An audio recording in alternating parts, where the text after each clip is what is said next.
Good morning. नमस्कार। तो हम लोग आज पर्यावरण के अंतर्गत जो संविधान से संबंधित टॉपिक हैं, 8 से 10 क्वेश्चन आपको बताया गया कि संविधान के इसके अंतर्गत आते हैं पर्यावरण के भाग में। तो जब हम पर्यावरण में संविधान के उपबंधों की बात करते हैं तो बहुत सारी चीज़ें आपको जो संवैधानिक विकास था या नागरिकता थी या पहले हम संघ एवं राज्य क्षेत्र की बात करें तो वह आपको पढ़ाया जा चुका है। तो हम लोग आज जिस सेक्शन की शुरुआत करने जा रहे हैं वह है संविधान का भाग 3। संविधान का भाग 3 जिसे हम कहते हैं कि मौलिक अधिकार। तो मौलिक अधिकार के विषय में आज हम आपको बताएंगे, इस पर चर्चा किया जाएगा। तो मौलिक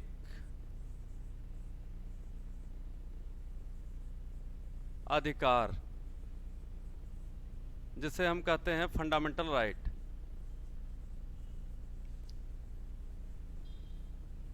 फंडामेंटल राइट। तो फंडामेंटल राइट के अंतर्गत अगर हम बात करें तो आप देखते हैं कि यह जो भारतीय संविधान में दिया गया है यह है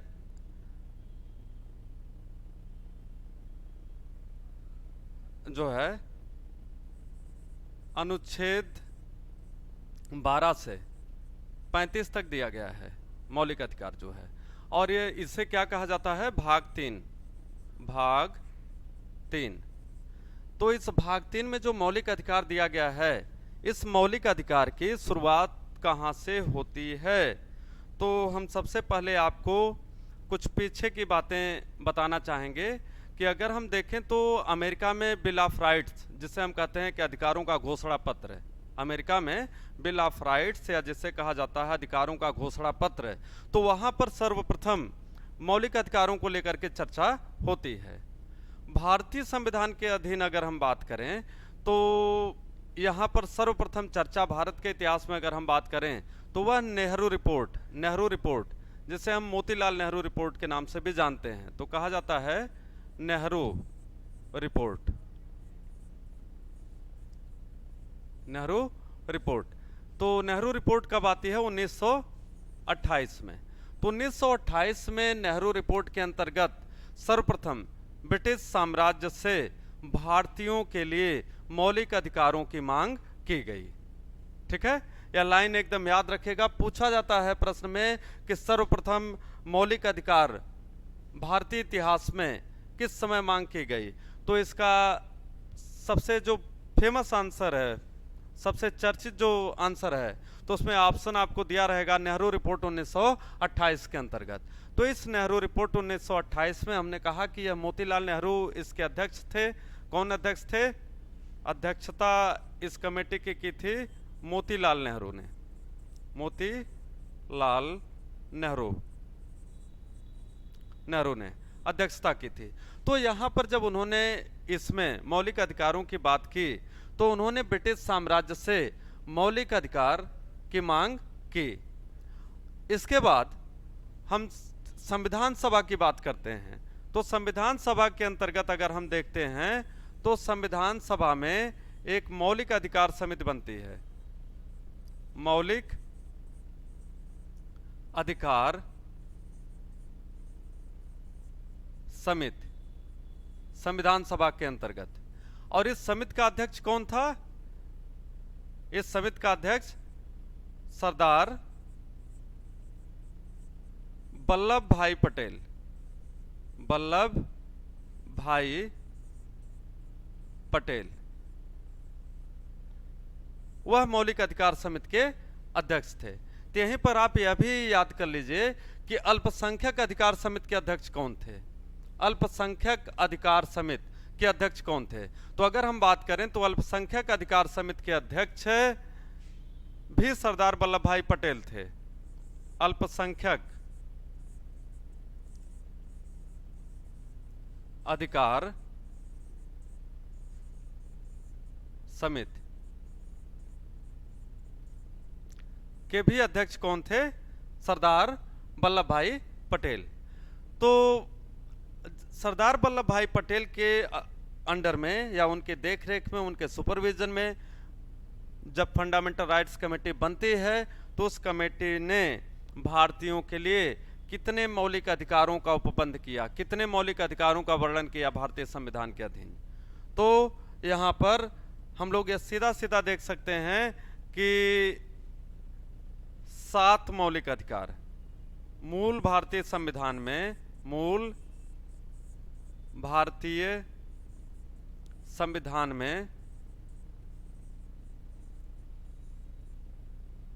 7 मौलिक अधिकारों का वर्णन किया गया है। 7 मौलिक अधिकारों का वर्णन किया गया है।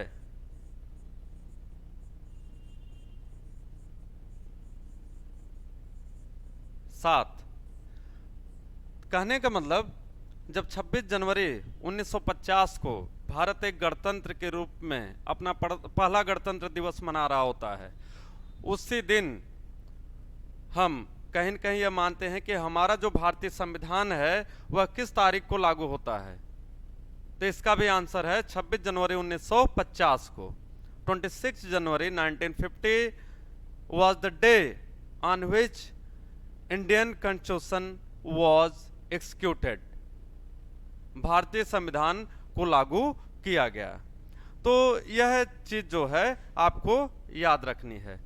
अब अगर हम आगे चलते हैं तो देखते हैं कि यह 7 मौलिक अधिकार कौन कौन से थे। मूल संविधान के अंतर्गत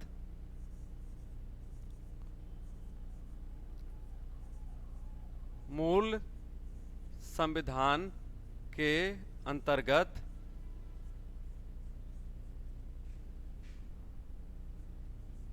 7 प्रकार के मौलिक अधिकार दिए गए हैं। 7 प्रकार के मौलिक अधिकार दिए गए हैं। तो पहला मौलिक अधिकार कौन है, कौन सा है? पहला है समानता का अधिकार। समानता का अधिकार, तो इसे हम कहते हैं right to equality. Right to equality,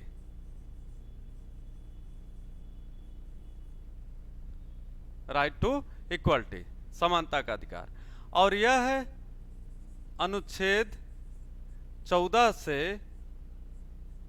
18 तक दिया गया है। अनुच्छेद 14 से 18 तक यह भारतीय संविधान के अंतर्गत दिया गया है। इसमें विभिन्न प्रकार की समानताओं का वर्णन किया गया है। तो समानता के अंतर्गत आप देखते हैं कि सबसे पहले क्या है, अनुच्छेद 14 में विधिक समानता, कानूनी समानता।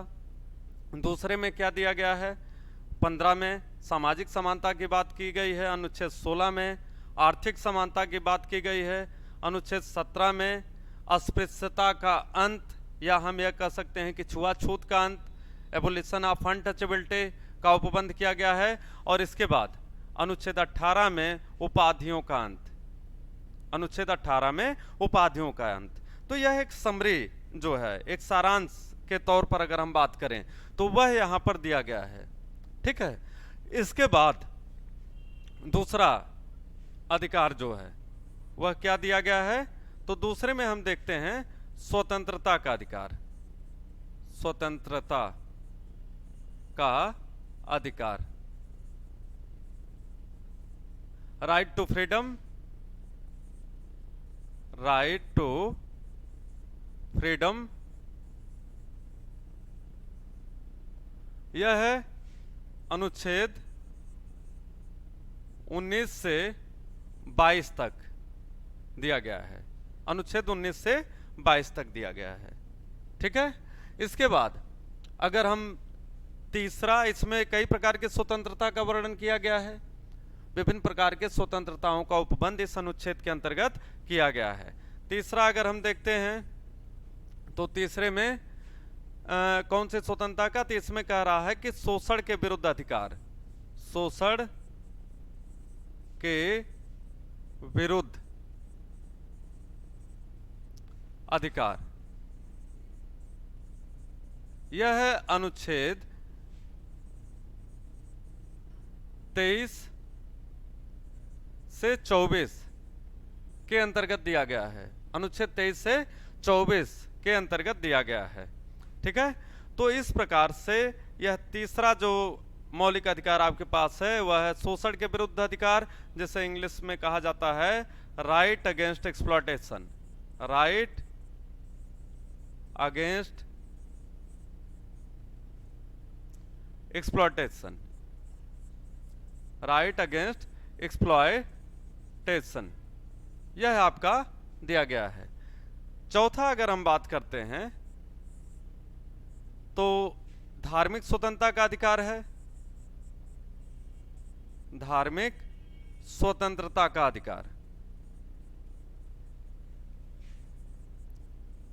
इसको लिखते भी रहिए आप लोग।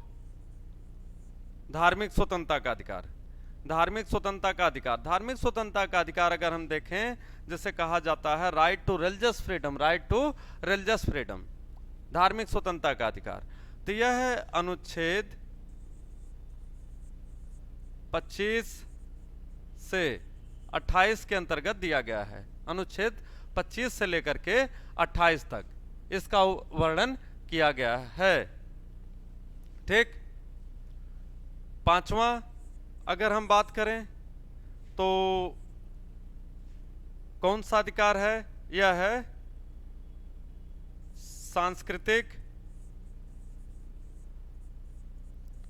सांस्कृतिक एवं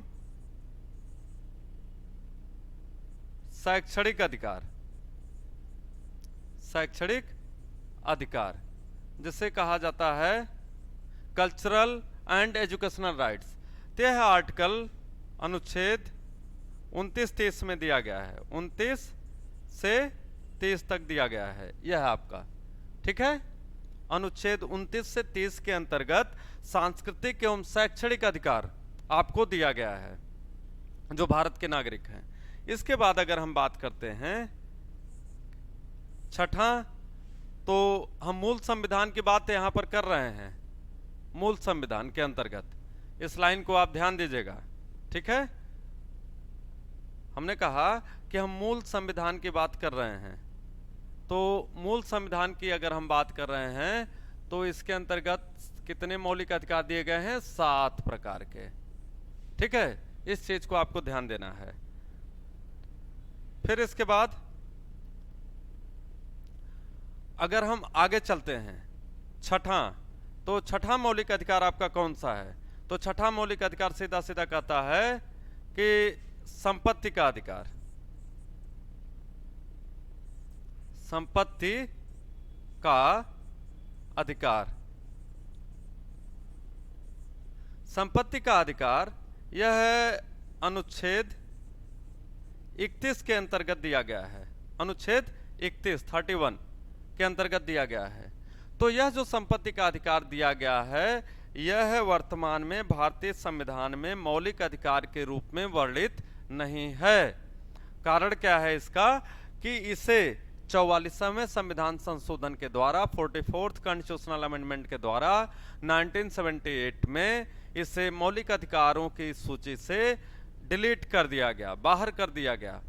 किंतु अनुच्छेद 300A के अंतर्गत 300A क जो भी आप कह सकें, तो उसके अंतर्गत जो है विधिक अधिकार या कानूनी अधिकार के रूप में यह संविधान में वर्णित किया गया, इसको अंतः स्थापित किया गया, इसको वहां पर प्रतिस्थापित किया गया, लेकिन मौलिक अधिकारों की सूची से इसे बाहर कर दिया गया।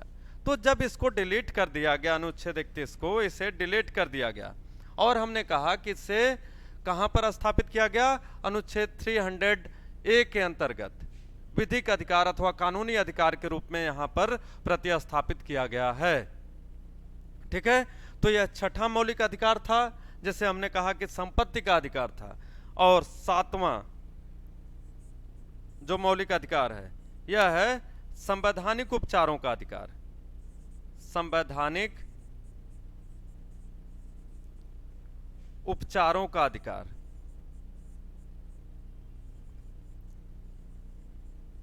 यह है अनुच्छेद 32 के अंतर्गत दिया गया है। अनुच्छेद 32 के अंतर्गत दिया गया है। और आपको याद दिला देता हूं कि अनुच्छेद 32 को डॉक्टर भीमराव अंबेडकर ने भारतीय संविधान की हृदय एवं आत्मा कहा था। Doctor B.R. Ambedkar had called Article 32 as heart and soul of Indian Constitution। तो आपको इस तरीके से भी तो कुछ फैक्ट ऐसे हैं जो यही शॉर्ट में ही आपको याद हो सकते हैं, ठीक है ना। तो अब हम लोग शुरू से चलते हैं, देखते हैं कि भाग 3 में बेसिकली और सारी चीजें क्या क्या हैं, ठीक है।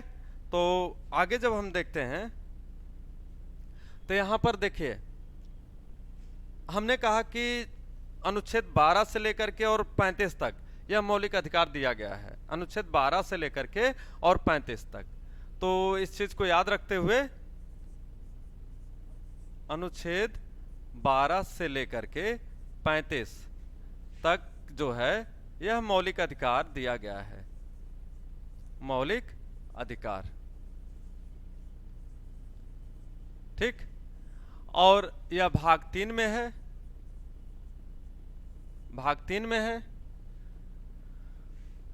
इसे कहां से लिया गया है? तो मौलिक अधिकारों को, मौलिक अधिकार की विचारधारा को अमेरिका के संविधान से लिया गया है। विचारधारा अमेरिका USA के संविधान से लिया गया है। क्लियर? अमेरिका के संविधान से। तो कभी कभी पूछा जाता है कि भारतीय संविधान के अधीन वर्णित मौलिक अधिकार किस देश के संविधान से अभिप्रेरित है? The concept of fundamental rights given in the Indian constitution is inspired by the constitution of which country? तो answer is the constitution of America USA, ठीक है। तो इस तरीके से हम देखते हैं कि मौलिक अधिकार की जो विचारधारा है भारतीय संविधान में वह कहां से प्रेरित है? अमेरिका के संविधान से। कहां पर दिया गया है? भाग 3 में। अनुच्छेद कहां से कहां तक? अनुच्छेद 12 से 35 तक इसका उपबंध किया गया है। मोटा मोटा फैक्ट अभी आपको बताया जा रहा है, तथ्य जो भारतीय संविधान में मौलिक अधिकारों से संबंधित दिए गए हैं, ठीक है। तो अगर हम यहां पर अब एक एक अनुच्छेद की बात करें, उसके ऊपर चर्चा करें, तो आप देखेंगे कि अनुच्छेद 12, अनुच्छेद 12 क्या कहता है? परिभाषा। परिभाषा तो किसकी परिभाषा? राज्य की परिभाषा। राज्य की परिभाषा यह दिया गया है इसके अंतर्गत। समझ पा रहे होंगे हमारी बात को। तो राज्य की परिभाषा, राज्य की परिभाषा, डेफिनेशन ऑफ स्टेट, यहां राज्य का तात्पर्य भारतीय संघ से है। तो राज्य का तात्पर्य किससे है? राज्य बराबर भारतीय संघ, भारतीय संघ। तो पहले यह छोटा सा टर्म याद रखिए कि राज्य बराबर जो है भारतीय संघ। अब भारत संघ के अधीन क्या क्या चीजें आती हैं? तो कहता है कि संसद,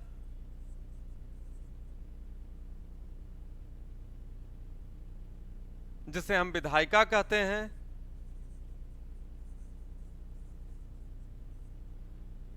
फिर इसके बाद राज्य, जिसे हम राज्य की विधायिका के रूप में भी देख सकते हैं,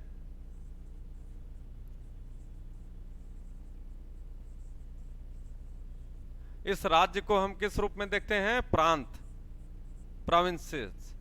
तो इसलिए देखिए कि स्टेट में हम बात करते हैं ना PCS, प्रोविंशियल सिविल सर्विसेज, प्रांतीय नागरिक सेवा। तो इस तरीके की बातें जब हम करते हैं तो हम बात यहां पर सीधे सीधे किसके अधीन कर रहे हैं? भारतीय संघ के अधीन। तो संसद है, राज्य है। अब इसके बाद संसद में अगर हम फिर दोबारा देखते हैं संसद, तो केंद्र सरकार, फिर प्रांतों में अगर हम बात करें, प्रांतों में तो राज्य सरकार, राज्य सरकार। तो यह सारी चीज यहां पर दी गई है। तो कुल मिलाकर के अगर हम इसे शॉर्ट में या एकदम कंसाइज वे में कहें कि राज्य का तात्पर्य किससे है, तो कहता है कि भारतीय संघ के अधीन,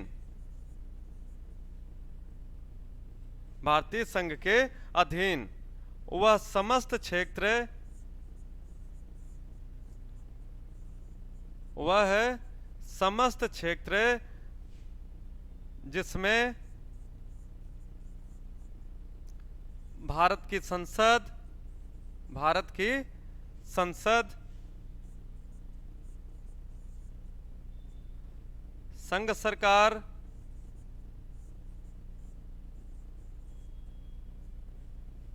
राज्य विधानमंडल,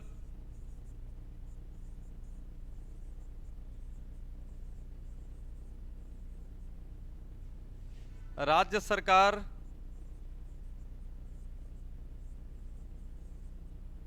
एवं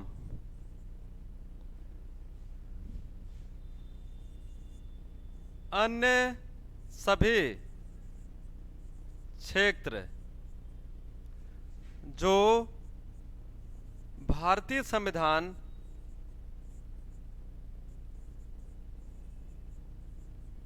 के द्वारा स्थापित विधि के अधीन हैं, विधि के अधीन हैं, अधीन हैं। तो इस तरीके से आप देखेंगे कि पूरा यह लाइन क्या कह रहा है कि राज्य का मतलब क्या हुआ, भारतीय संघ के अधीन वह समस्त क्षेत्र, भारतीय संघ के अधीन वह समस्त क्षेत्र जिसमें भारत की संसद, संघ सरकार, राज्य विधानमंडल, राज्य सरकार एवं अन्य सभी क्षेत्र जो भारतीय संविधान के द्वारा स्थापित विधि के अधीन है। इसे अनुच्छेद 12 क्या कह रहा है, संघ, संघ की परिभाषा।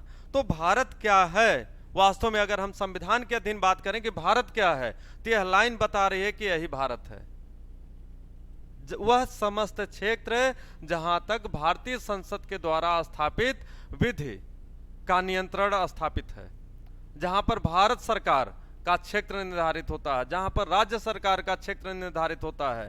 तो केंद्र सरकार, राज्य सरकार, केंद्रीय संसद, राज्य के अधीन स्थापित विधानमंडल वह समस्त क्षेत्र हैं जो भारतीय संघ के अधीन आते हैं। तो अनुच्छेद 12 आपका सीधा सीधा कहता है राज्य की परिभाषा, और राज्य का तात्पर्य यहाँ प्रांतों से नहीं है, राज्य का तात्पर्य यहाँ भारतीय संघ से है।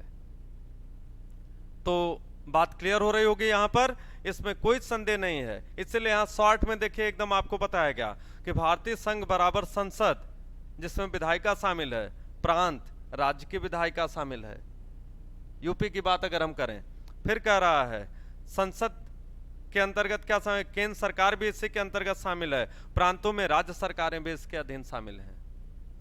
और इन सब को मिलाकर के अगर हम बात करते हैं तो यह पूरी एक जो परिभाषा है यह वास्तव में आपको बता रही है कि अनुच्छेद 12 क्या है, इसमें किस बात का उपबंध किया गया है, किस नियम कानून का उपबंध किया गया है। यह वास्तव में भारत को परिभाषित कर रहा है। शॉर्ट में अगर हम आपसे कहें तो यह क्या कर रहा है, भारत को परिभाषित करने का काम कर रहा है, अनुच्छेद 12 जो है। ठीक है, अब आगे हम लोग चलते हैं अगले पेज पर। तो उसके अधीन देखते हैं कि अनुच्छेद 13 क्या कहता है। अनुच्छेद 13, तो अनुच्छेद 13 कह रहा है कि भारतीय संसद विधि निर्माण के समय, पहले सुन लीजिए, भारतीय संसद विधि निर्माण के समय ऐसे किसी विधि का निर्माण नहीं करेगी जो कि हमारे मौलिक अधिकारों को शून्य घोषित करे, मतलब हमारे मौलिक अधिकारों को सीमित करे, उसमें हस्तक्षेप करे। तो कह रहा है कि संसद विधि निर्माण के समय, विधि निर्माण के समय इस बात का ध्यान देगी कि उसके द्वारा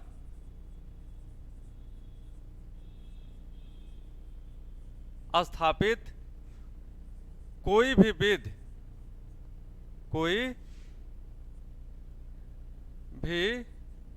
विधि मौलिक अधिकारों को सीमित न करे, मौलिक अधिकारों को सीमित न करे, सीमित न करे। ठीक है, इस बात का ध्यान आपको देना है कि अनुच्छेद 13 क्या कह रहा है, संसद विधि निर्माण के समय इस बात का ध्यान देगी कि उसके द्वारा स्थापित कोई भी विधि मौलिक अधिकारों को सीमित न करे। मतलब संसद को मौलिक अधिकारों पर नियंत्रण स्थापित करने का अधिकार नहीं दिया गया, इस बात को आगे परिभाषित किया गया है। तो अनुच्छेद 13 के अंतर्गत ही भाग 4 अगर आप इसका देखेंगे 13(4) जिसे कहते हैं 13(4), तो उसमें सीधा सीधा कहा गया है कि अनुच्छेद 368 के अधीन, अनुच्छेद 368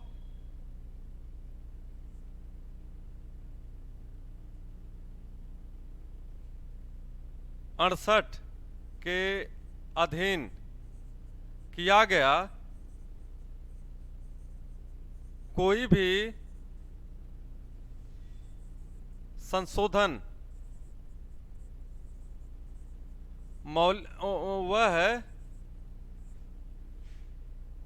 मौलिक अधिकारों पर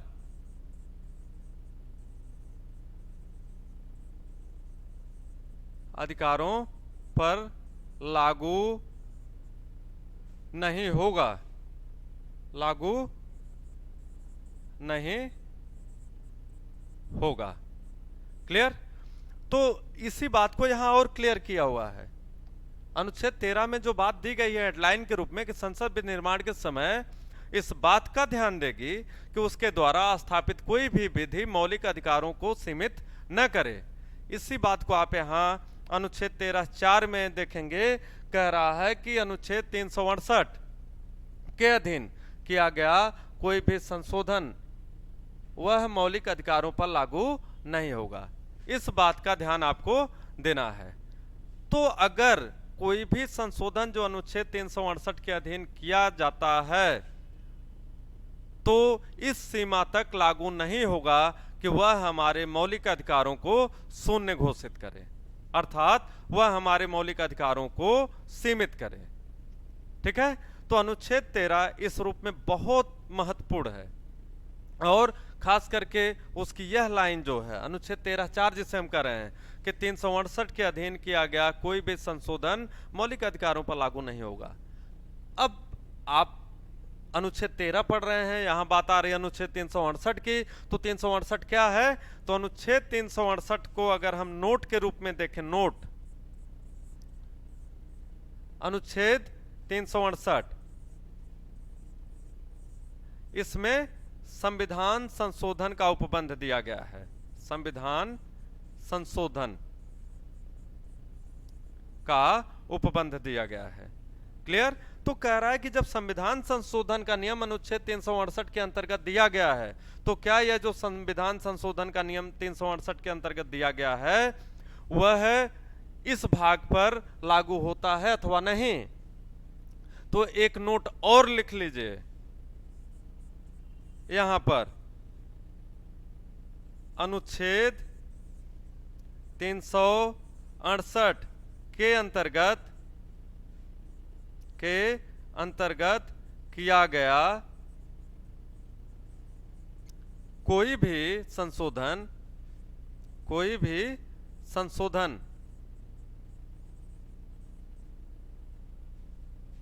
भाग 3 अर्थात मौलिक अधिकार पर लागू नहीं होगा।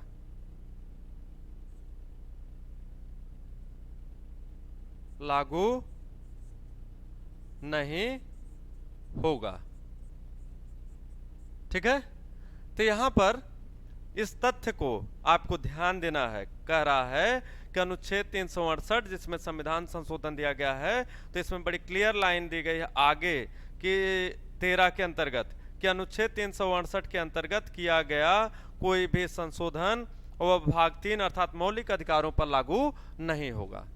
ठीक है, तो अनुच्छेद 12 और 13 यह आपका यहाँ पर पूर्ण रूप से क्लियर हो गया कि इसके अंतर्गत क्या दिया गया है। ठीक है, अब अगर हम बात करते हैं कि मौलिक अधिकारों को क्रम से लेकर के अगर हम बात करें, तो यहाँ पर सीधा सीधा हम देख सकते हैं कि पहला मौलिक अधिकार क्या बताया गया था आपको? समानता का अधिकार। पहला समानता का अधिकार। तो समानता का जो अधिकार दिया गया है यह है अनुच्छेद 14 से 18 तक दिया गया है। अनुच्छेद 14 से 18 तक। तो यह जो 14 से 18 तक दिया गया है, जिसे हम समानता के अधिकार की बात कर रहे हैं, तो यह है आपको हम एक एक अनुच्छेद, जो अनुच्छेद 14 है, 15 है, 16 है, 17 है, 18 है, इसको कल के टॉपिक में आपको पढ़ाया जाएगा। ठीक है ना?